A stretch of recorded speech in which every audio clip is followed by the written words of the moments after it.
depois de passar pela Rússia, por Moscou, Lula e comitiva na China.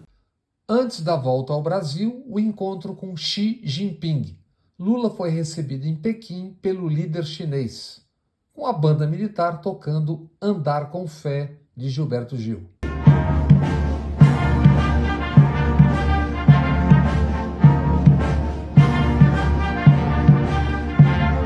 Anunciados 27 bilhões de investimentos da China no Brasil. Anúncios. Por hora é possível enxergar a superfície. Serão firmados e concretizados acordos ou estancarão nos memorandos? Em novembro último, Xi Jinping em Brasília, Brasil e China assinaram 32 memorandos e 4 acordos. No meio do caminho entre memorandos e acordos se tem sempre a eficiência das burocracias. Por exemplo, a do Itamaraty. Eficiência tanto para azeitar e fazer acontecer, como para brecar, segurar. Portanto, a se ver o que virá. O Brasil, há tempos, não topou embarcar na Rota da Seda chinesa. Certamente nos cálculos de então, os custos também custo político. Se tivesse topado, poderia já ter sido exposto o que o Brasil quer de mais sólido nas trocas e ganhos com a China. O que quer dos chineses numa parceria estratégica profunda. Agora é preciso aguardar para ver como e até onde chegam os anunciados investimentos e a parceria. Mas só o anúncio já bastou para reações em frentes distintas. De um lado, de quem apenas assiste, festejos sem ainda conhecido o que se pode tornar concreto e a extensão da parceria. De outro lado, a habitual reação de picaretas profissionais. Picaretas para dizer pouco, porque parlamentares, preferencialmente da extrema-direita, que há anos vêm roubando bilhões do dinheiro público via orçamento secreto. E como além de corruptos, picaretas, e logo sacam o espantalho. China, comunistas, comunismo. Pouco importa que isso venha a prejudicar o Brasil. Vimos isso há poucos anos com a patética dupla Dudu 03 e o chanceler Ernesto, nos dolorosos anos do governo militares e Bolsonaro e vice-versa. Como esquecer Dudu e Ernesto chamando a China para a briga? E quantos dias teremos até que o picaretinha terminado em linha e assemelhados que no parlamento embolsam dinheiro público, até nas prestações de conta dos almoços, jantares e da gasolina, começarem a brandir o comunismo para gente que ora para pneus pedindo ditadura? A turba ensandecida entre o trágico e o cômico, pilotados por militares, empresários e parlamentares. Gente que comandou ou embarcou na tosca e perigosa encenação golpista, a que cometeu crimes gravíssimos. Junto às porções da Câmara que agora tentam chantagear o STF e fabricar outra crise. É preciso manter a tensão e a crise até 2026. Salvar o tipo chamado Ramagem, ex-chefão da ABIN, é só desculpa. Ramagem, um aparatique que foi só uma ramificação do ensaio golpista dentro do Estado, na Agência Brasileira de Inteligência, a ABIN. Ramagem é a desculpa, a arapuca. O que buscam é salvar generais, coronéis e o capitão Bolsonaro. Contam para tanto com ampla complacência. Por exemplo, quando se noticia a jogada golpista acriticamente, ou assim de passagem, como se fosse mero e já esmaecido fato. E às vezes basta ler o Diário Oficial. Fernando Molica, do Correio da Manhã, foi lá e leu e desencavou. A roubalheira no INSS começou nos anos Bolsonaro e militares ou vice-versa. 7 dos 9 convênios campeões de envolvimento na fraude do INSS foram assinados no governo de Bolsonaro e militares. No governo Lula, um convênio foi renovado e outro retomado depois de rescisão feita em 2020. Estes são os fatos. O secretário especial da Previdência durante a era Bolsonaro e militares era o senador Rogério Marinho do PL. Sempre o PL. Marinho, que com a lama chegando e ante a complacência, modula o discurso no modo sepulcro caiado. Tenta se livrar e não embalar o escândalo com paternidade exatamente na sua gestão. Assim como a gestão Lupe do atual governo dormiu com o mesmo escândalo. Até que viesse outro fato, este indesmentível. Foi a Controladoria Geral da União, a CGU, do atual governo que investigou a ladroagem. A CGU é um órgão de controle do governo federal. Tem a obrigação de investigar com independência, mas é um órgão de Estado. Tem também o dever de comunicar com uma presteza que antecipe e alerte o governo. E foi a Polícia Federal do atual governo que prendeu e que cumpriu 211 mandados de busca e apreensão país afora. A complacência alimenta o pior da extrema-direita. A mesma que quase engoliu tudo há pouco, que engoliu bilhões do orçamento secreto, entre outras, e que da complacência se realimenta para tentar engolir de vez logo mais adiante. Complacência ao fingirem isenção, ao simular equilíbrio, imparcialidade e não dizer com clareza solar. Estes e estas são picaretas, aqueles e aquelas são corruptos e estão mentindo como sempre, são farsantes. Por exemplo, aquele tipo grotesco, neandertalesco, enrolado na bandeira e vociferando diariamente no Congresso. E nesta terça-feira, na CPI das Bets, o senador Cleitinho, de Minas Gerais, pediu à influenciadora certa Virgínia Fonseca uma selfie e um vídeo para a família. Cenas ridículas. Como esquecer o tempo em que Gedel, Lorenzoni, Eduardo Cunha, Robertão Jefferson e que tais pontificavam no Congresso, nas manchetes, nos telejornais, imaginem só, sobre corrupção.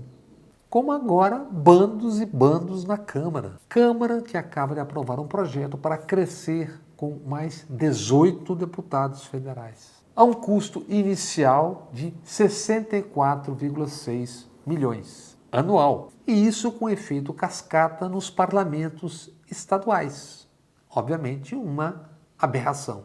Como bem define o cientista político Antônio Lavareda, o que se tem no atual modelo político na Câmara são 513 empreendedores individuais. É a complacência, a farsa. E farsescos foram certos editoriais e manchetes sobre a ida de Lula a Moscou na comemoração dos 80 anos da vitória dos chamados aliados na Segunda Guerra Mundial. É um fato da história. A Batalha de Stalingrado, em 1943, foi o ponto de inflexão da Segunda Guerra. Deteste-se Stalin, o antigo regime soviético, Putin, 27 milhões de soviéticos foram mortos na Segunda Guerra Mundial. Ali, Hitler e o nazismo foram derrotados. Ali começa a queda. Mas, mesmo diante da história, uma narradora cobrou: Lula não deveria ter ido a Moscou.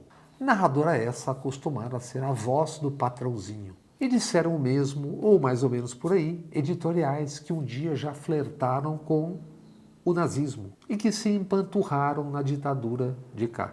Esquecem que a 16 de fevereiro de 2022, o mito Bolsonaro, que presta continência à bandeira e hino dos Estados Unidos, depositou flores no túmulo do soldado desconhecido em Moscou. De Moscou, Lula rumou para a China em busca de concretizar acordos. Na largada, o que se tem são investimentos de interesse do capital chinês. É a China caminhando também na América Latina. Investimentos são positivos como tal. Investimentos, se vierem a ser efetivados. Mas até onde isso será uma parceria estratégica com ganhos em mão dupla?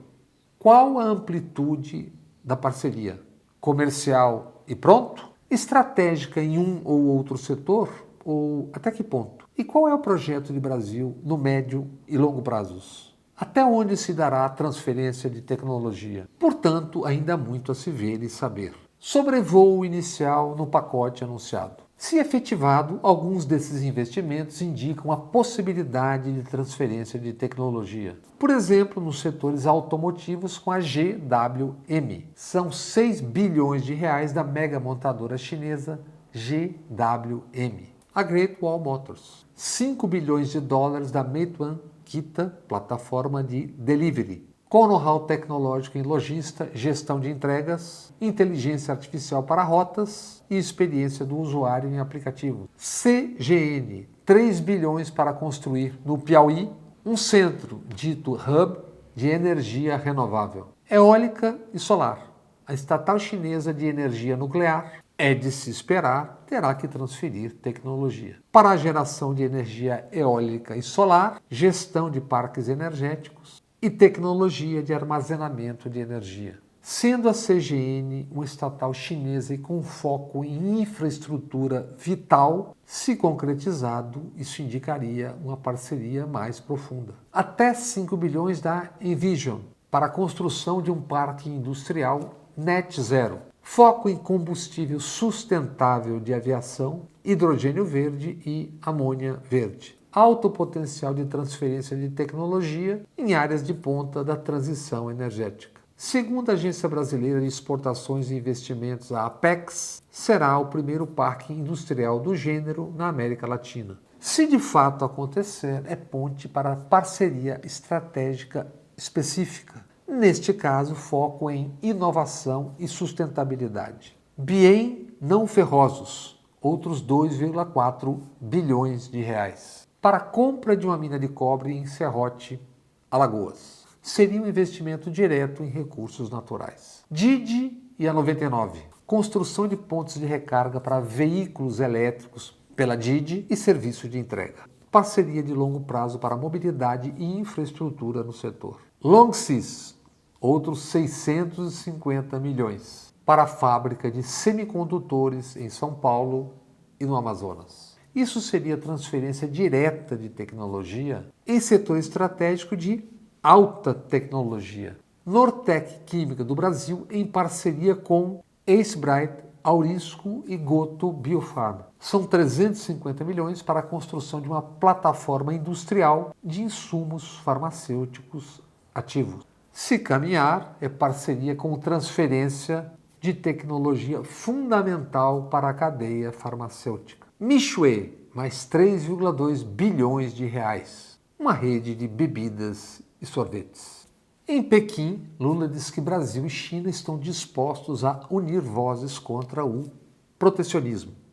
Leia-se os tarifaços de Trump. Mas, voltando ao Brasil, como hoje já falamos em farsa, encerremos com mais uma farsa. O Atlas da Violência aponta: o Brasil teve 3.755 homicídios a mais do que os registrados oficialmente em 2023. O último número conhecido. Foram 49.502 homicídios e não 45.747 homicídios.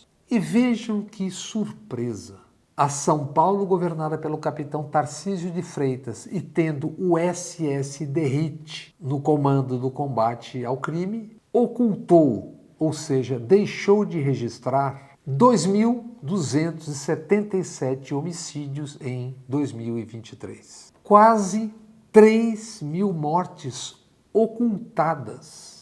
Com esse registro, o estado de São Paulo passa a ser o campeão nacional de homicídios. Lendo e ouvindo hoje, parece que esse não é um assunto assim tão importante para grandes manchetes. Essa, digamos, surpresa lembra a Copa de 1974, quando a Holanda de Cruyff e companhia já era o grande time, a sensação da Europa. Mas o então técnico do Brasil, Zagallo, era o único treinador a desconhecer esse fato óbvio. O Brasil então foi derrotado por 2-0. Conhecida agora a resultante da gestão do capitão Tarcísio e do SS Derrite, só nos resta repetir o dito por Zagallo depois daquela estrepitosa derrota. Aí sim, fomos surpreendidos novamente. E a propósito da seleção brasileira, habemos Ancelotti. Estamos cansados de saber da podridão já há mais de meio século nos comandos do futebol brasileiro. Saem de casa ainda crianças, quase sempre com 10 anos ou menos, por sonho e necessidades dos que os cercam e os empurram para o futebol ainda crianças. Tantos de décadas passadas e mesmo alguns do hoje que de vez em quando se expõem, seguem infantilizados. A resenha não muda. Quem jogava mais? Quem era melhor?